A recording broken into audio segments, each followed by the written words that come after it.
Bienvenue. Aujourd'hui, on va explorer un peu les coulisses d'une chaîne YouTube assez particulière, Darkline Shell. On se base sur des textes promos qui décrivent sa philo, ses méthodes. L'objectif, c'est de décortiquer un peu ce qu'elle promet et de voir à qui ça s'adresse, ce genre de discours.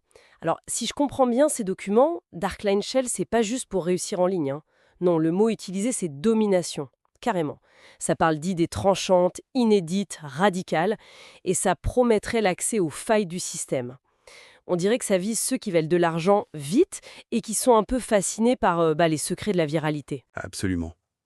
Et ce qui est frappant d'entrée, c'est le rejet euh, très clair des méthodes classiques. Fini les 10 astuces pour les formations qu'on voit partout. Non, là, le discours, tel qu'il est présenté dans les sources en tout cas, il tourne autour de l'exploitation des algos, TikTok, YouTube, X.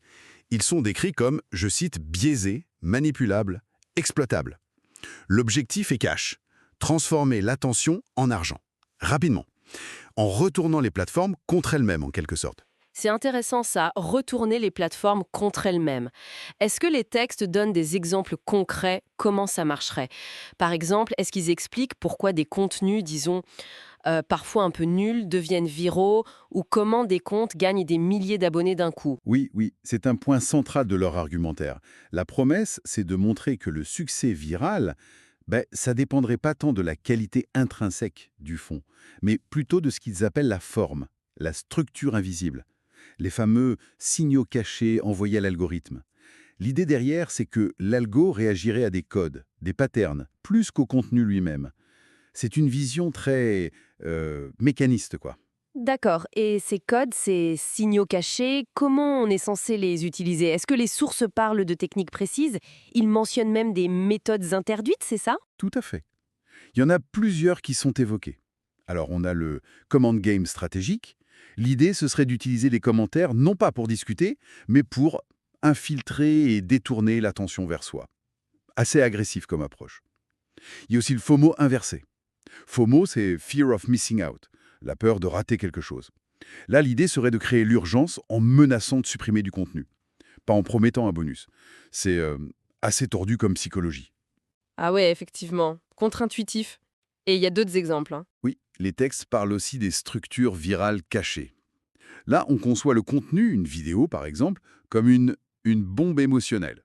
Le but, programmer une séquence pour déclencher surprise, émotion forte et réaction sociale. Très vite. Et enfin, il y a cette notion d'influence manipulatoire sans mentir. Ça jouerait sur la narration, le cadrage psychologique pour modeler le désir de l'audience sans dire de contre-vérité. Ça suppose une bonne connaissance des biais cognitifs, ça. Sacré programme. Et la chaîne elle-même, son style, il est comment d'après ces descriptions? Ça colle avec cette image radicale? Oui, apparemment. Les textes décrivent des vidéos courtes, un ton qualifié de brutal, et un style visuel très épuré. Juste la voix et l'idée. Comme un message codé. Ce minimalisme, ça renforce l'idée d'une info brute, efficace. Il est même dit que certains contenus pourraient disparaître, être supprimés. Ça ajoute au côté exclusif, un peu dangereux même, de ce qui est partagé. Ce côté message codé, dangereux, ça positionne la chaîne comme une source, oui, presque clandestine, pas grand public. Exactement.